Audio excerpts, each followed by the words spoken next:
¿Qué tal? Muy buenas tardes. Estamos en esta 10ª entrega ya del Monitor Santacruceño al rescate de nuestra memoria audiovisual, y hoy lo hacemos en un sector histórico de la ciudad de Río Gallegos que tiene que ver con lo que fue en su momento el puerto ferro industrial, en donde llegaba el tren desde Río Turbio aquí a nuestra ciudad para sacar el carbón por barcos. Lo que quedó de esto es lo que estamos viendo, lo que nos vamos a mostrar seguramente en distintas presentaciones que vamos a hacer en este programa. Y ya comenzamos con el programa que tenemos para hoy, con un material realmente excelente por los testimonios, por la calidad de los testimonios. Es un material hecho por gente del interior provincial, de Gobernador Gregores, con un guión de Pablo Lagallé. Se llama Cañadón de los Muertos, 70 años de silencio. Y ahí ustedes van a ver algunos fragmentos, algunos testimonios de viejos vecinos ya desaparecidos de Cañadón León o de Gobernador Gregores. Allí están Hilardía, Barrenechea, Prudencio Moreno, testigos de las huelgas del 20 y de la masacre que hubo allí en Cañadón de los Muertos, con un guión y algunas interpretaciones que van uniendo estos testimonios, interpretados por Pablo Lagallé. Vemos este material hecho y compaginado absolutamente en el interior hace exactamente 10 años atrás. Muchos de los testimonios de estos viejitos de allí de Gobernador Gregores ya hoy son una joya, porque bueno, ya desaparecieron, ya no están con nosotros, pero han dejado registrado el testimonio de lo que fue esa masacre en Cañadón de los Muertos. Vemos lo documental.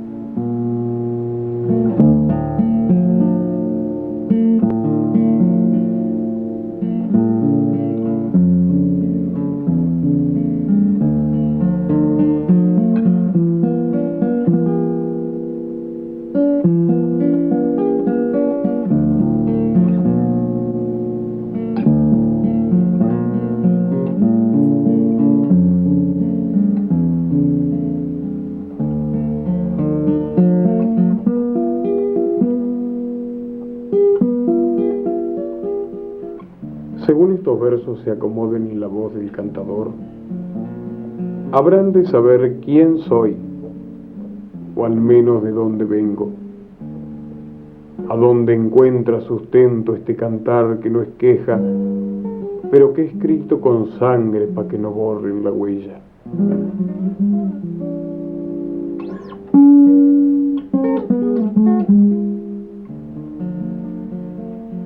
Por eso es que vi adentrar por donde muchos entraron, sigiloso y con cuidado de no afectar la memoria de los que escriben la historia creyéndola terminada, mientras la tierra manchada que aún no calma su enojo guarda debajo de las matas la sangre de un peón criollo.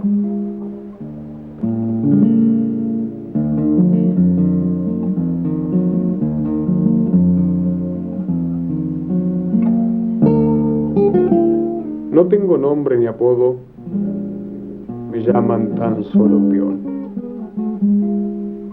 Entre los peones soy mejor y pa' los otros soy nada, hijo de razas gastadas a fuerza de sacrificio, cuando la patria era otra y ser honrado era vicio. No todo tiempo pasado fue mejor que este presente, y aunque duela de un repente se hace blando como el pobre, a veces hasta el más pobre en pobre rico se convierte, y según la conveniencia se olvida o se acuerda la gente.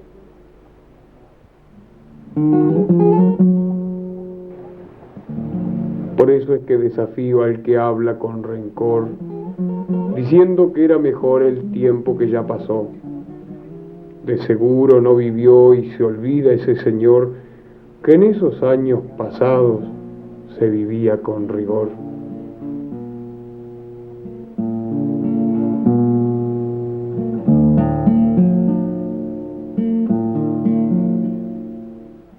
Y acá Gallego desembarcamos. ¿Ah? cuando no había muelle, no había nada. El barco se marcaba allá arriba y unas chatas los traían ahí. Y ahí tiraban una especie de un tablón. Y Gallego tenía algo de 1000 y tantos que vivían ahí. Y todos eran casi militares, batallones, y el resto vivía en el campo. Nosotros entramos por el lado de Piedrabuena, después en Gallego, porque estuvieron en Coile, pero un poco trampo, en un rancho por ahí, porque las tropas de carreta iban a descargar a Coile porque cargaban la lana en Coile, porque habían los barcos, los Menéndez. Ahí llegamos y de ahí después pasamos a Tres Lagos. En Tres Lagos había una comisaría y una herrería que llantaban los carros. Y unos tales Alquinta había, un gordo Alquinta ese que tenía un hotel ahí. Y no había más gente ahí en Tres Lagos. Por ahí, con otros para poblar. Los campos eran todos ocupados, así que venían con unas yeguas. Y tenían carretas de bueyes. Ahí yeguas, unas vacas. Y ahí vinieron. Y ahí fueron con una tropilla a buscarlos allá. Los fueron a buscar una tropilla y los trajeron en Ancao, en otro. En Ancao, sí, tropero era, el arriero, y me dio por allá. Se me quedaron los compañeros en Piedrabuena porque se engancharon.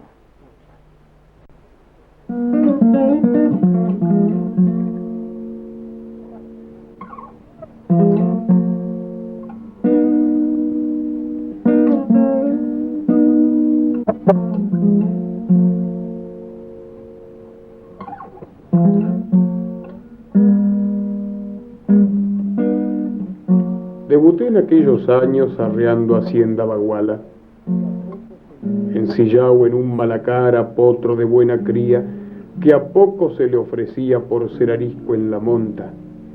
Mandinga fue bautizado y al nombre le hacía honra. Con él recorrí las pampas cruzándolas de un galope, leguas y leguas de lote en tierra sin alambrao, que te dejaban sobao de tanto andar contra el viento, para llegar a la noche apenas con el aliento.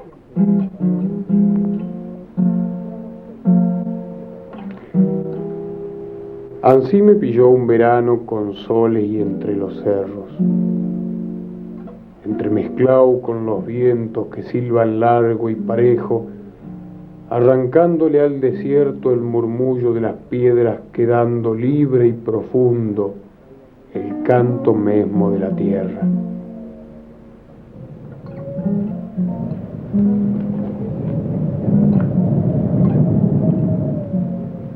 Podrán decirme embustero por elogiar esta tierra, pero se me hizo creencia y hasta la siento mi pago. A mí hasta el viento es un trago que tomo de tanto en tanto, si hasta la cosa más fiera ha de tener su encanto.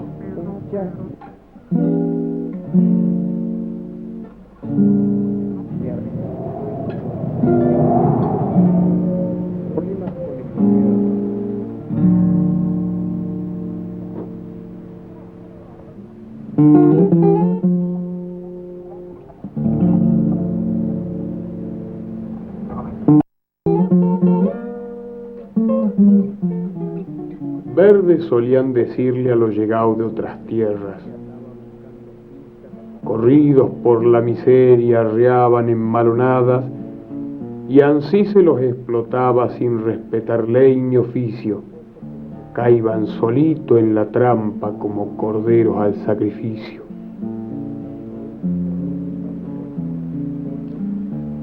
Camarote le llamaban al catre del pobre peón. Camarote es un cajón parecido al de un finau, que siquiera está cepillado sin colchón ni ropa blanca, ande descansan las penas y se adormecen las ancas.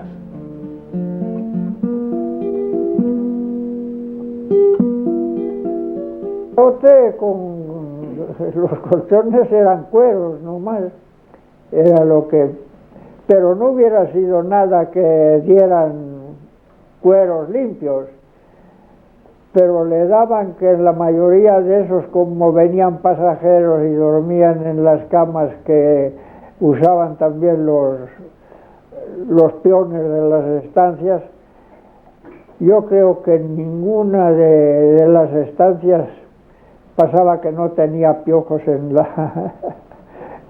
Ay, qué, porque había poncitos, que a lo mejor había 8 o 10 peones.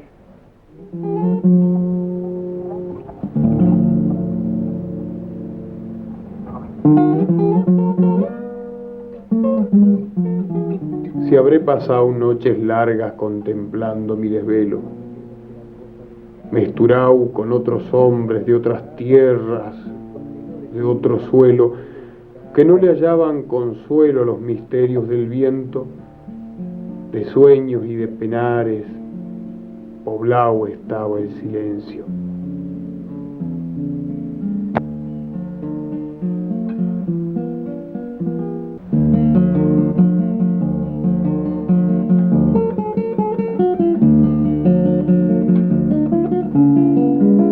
Nunca entendí del rico la avaricia ni la porfía.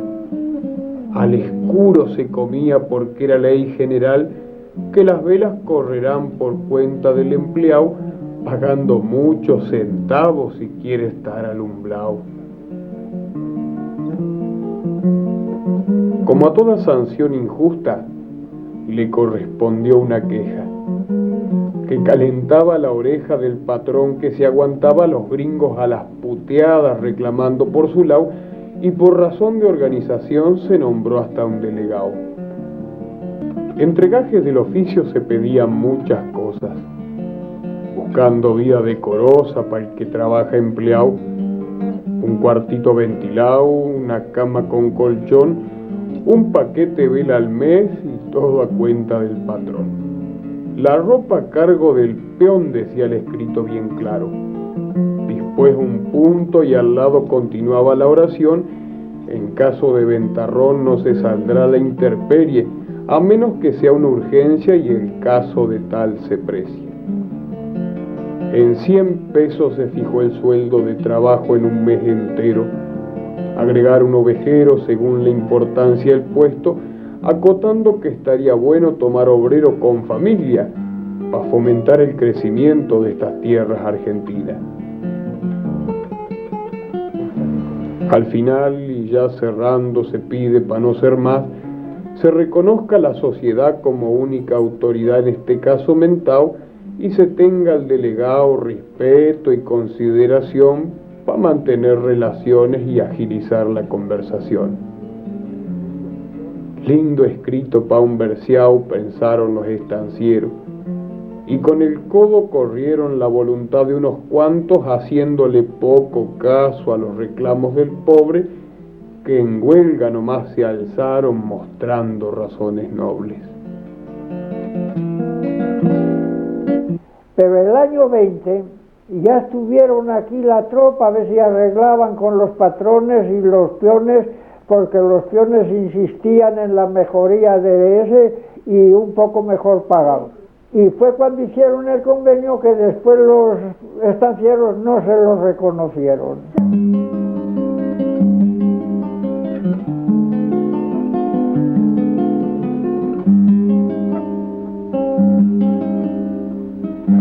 De ahí en más, a parcero, el guiso se puso espeso, y a tuitos por lo parejo se nos trató de cuatrero, y hubo que ir huyendo entre coirones y mata, esquivando los mogotes para no estropearse las patas. Los más raros apellidos de platudos forasteros, de un patriotismo embustero más áspero que la ortiga, se juntaron en una liga que con falseadas razones hizo arrear la milicada para enfrentarla con los peones. Nos trataron de cuatreros, mal nacidos, revoltosos, y si esto puso furioso a más de uno, le aseguro, fue en defensa del orgullo de ser peón, porque es destino, que Dios Tata ha dado al hombre que recorre estos caminos.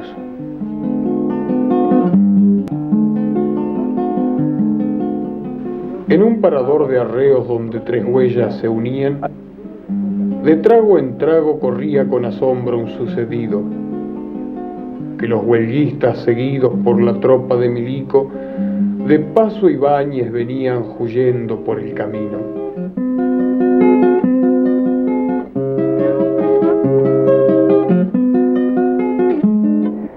Y ahí llegaron porque los venían persiguiendo de la zona de Río Gallegos. Cuando llegó la tropa tuvieron que enfrentarla en Piedrabuena, le tuvieron que enfrentar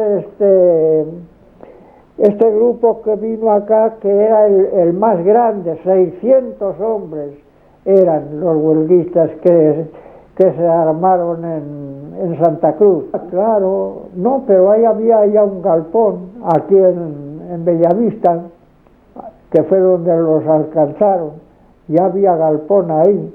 Estaba todo como estaba ahora, ahí no hicieron ninguna... La casa me parece que la hicieron después.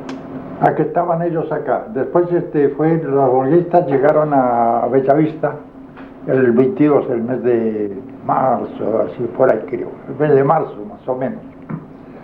Y bueno, ahí entonces se estacionaron y de ahí fueron aquí a Cañadón León.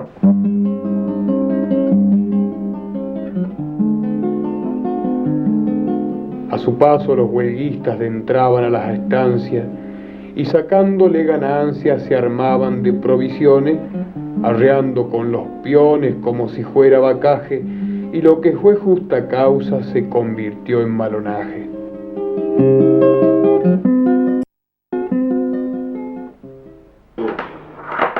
Llegaron los huelguistas, juntaron, qué sé yo, con una caballada inmensa, un faldeo rodearon ahí, venían los gonguinches, venían los huelguistas, y eso quedaron cuidando uno la caballada, claro, porque los convidaban que colaboraran con ellos. Claro. Bueno, ahí había 21 nosotros y eso también. El viejo nosotros iba con unas carretas de bueyes para la estancia, la cabaña que le llaman, que recién iban ahí. Y ahí lo alcanzaron los huelguistas y le llevaron el peón. Entonces se enyucaron las carretas y quedó las carretas ahí, porque el peón se lo llevaron. Pero estaba cerca de la estancia, entonces vino el encargado de la estancia que quedó solo y volvieron a enyugar y atracaron las carretas a la estancia, al administrador de la estancia, porque eran estancias que recién se estaban haciendo. Y ahí entonces el viejo, el padre de nosotros, se vino al rancho donde tenía la familia, claro, enseguida, y ahí ya estaban los huelguistas, estaban ahí. Y habían ido a otro ahí, y ahí agarraron unos que venían con una caballada, en Neuquén, un tal Mora venía de Neuquén, Mora no sé cuánto, con una caballada que iban para el sur. Y otro, un tal Fentor, que habían ido, capitalistas que habían ido a poblar al Baque, a quererse poblar en el Baque, pero no poblaron porque volvieron, y venían de vuelta y ya lo agarraron los huelguistas, y le iban, no sé, como 30 o 40 caballos, porque eran ricos del lado de gallegos, claro, claro. Y ahí lo trajeron, el hombre le dijo, yo no lo vamos a llevar, le dijeron los huelguistas, pues si usted quiere seguir, ahora la caballada se la llevamos, porque arreaban con caballos y todo, quedan vacías las estancias. Y ese se vino con los huelguistas atrás de él. ¿Él se vino también con los huelguistas? Se vino, no quiso dejar los caballos y otros compañeros, otros peones de él, porque eran peones, venían del Baque de Chile.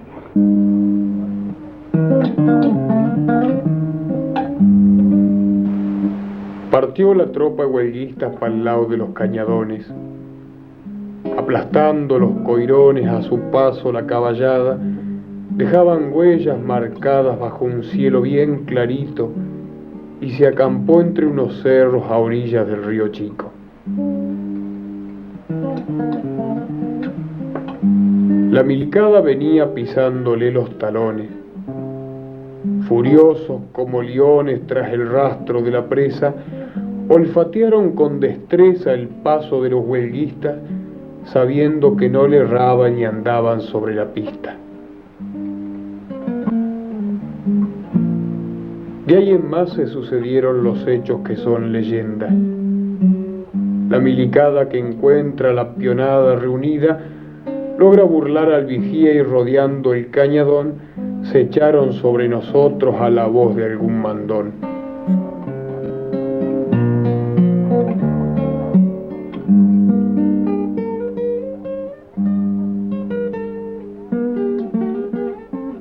Claro, y el ejército, porque eran pocos los soldados que venían. Era un piquete, pero no eran mucha cantidad. Y venían en dos grupos. Venía Varela y venía Naya. Eran los dos grupos. El uno fue a desembarcar a Santa Cruz y el otro desembarcó en San Julián y venía por este lado, por aquí, porque el fin de estos huelguistas era juntarse con Comodoro. Entonces, para agarrarlo entre dos, aquí los encerraron, como los 600 hombres esos que agarraron aquí en Bellavista.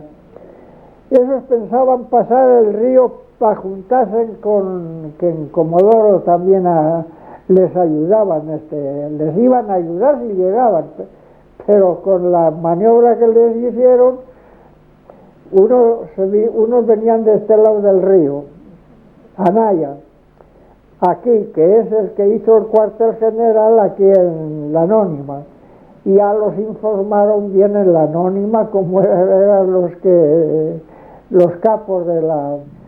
andaban medio desnudos, mala ropa, rota, algunos sin saco de cuero. Entonces se vinieron los jefes de los huelguistas, se alcanzaron a venir acá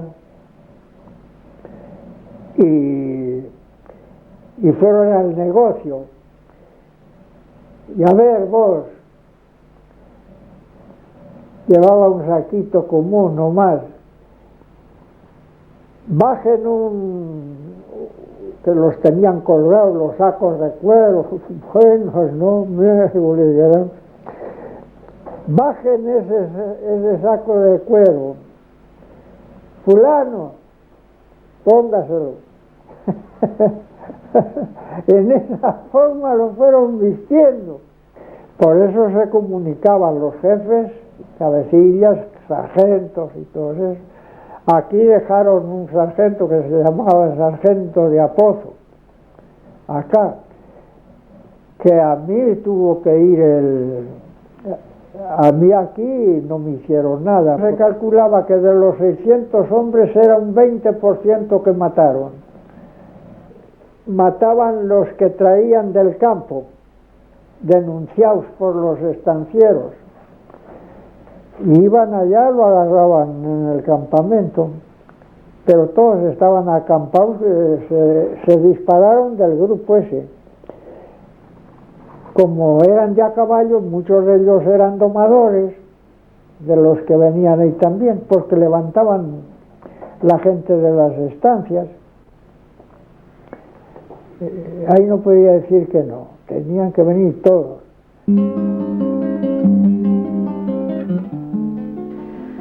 Los dueños de las estancias prestaban declaración y, según la situación, buscando su conveniencia, declaraban la inocencia o a la muerte sentenciaban a más de un inocente que la suerte traicionaba.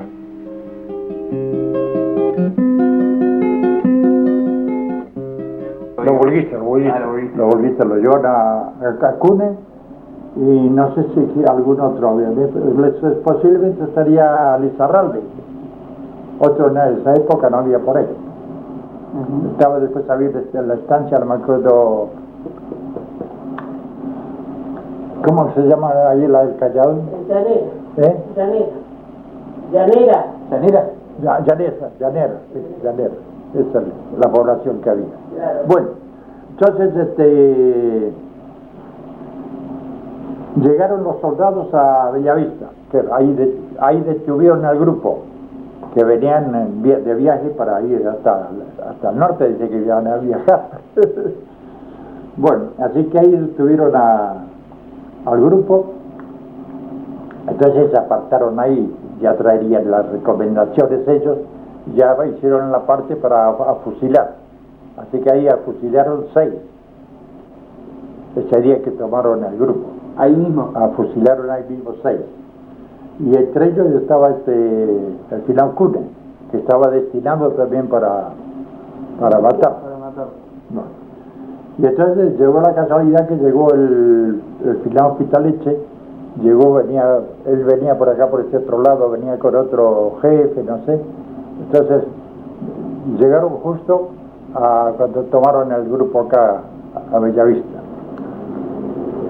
Y entonces al final que parece se vino con los otros jefes del ejército, se vino allá a Bellavista.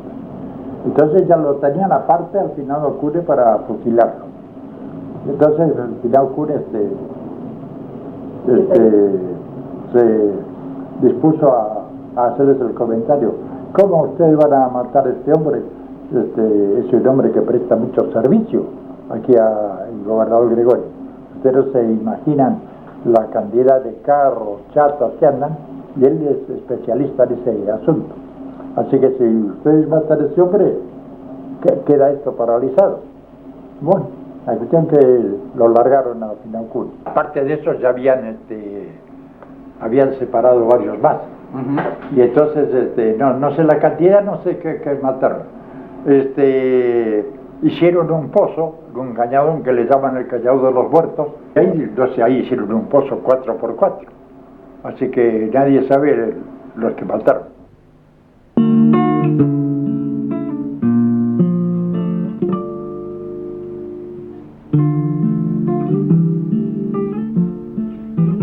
Muchos fueron fusilados sin respetar ley cristiana. Amarrados a las matas ardían entre la llama que el viento desparramaba cual si fuera el mismo infierno. De gritos y de quejidos se poblaron los silencios.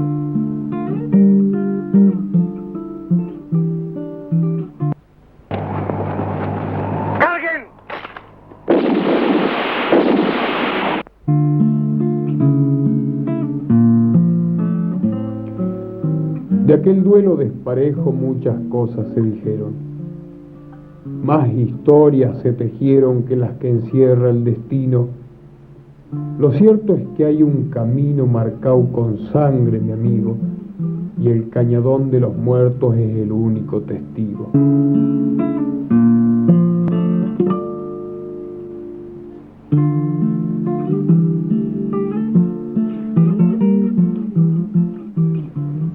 Y así me voy despidiendo, ya está mi huella marcada. Me espera la tierra amada donde descansan mis huesos y echan raíces los sueños que son anhelos del alma.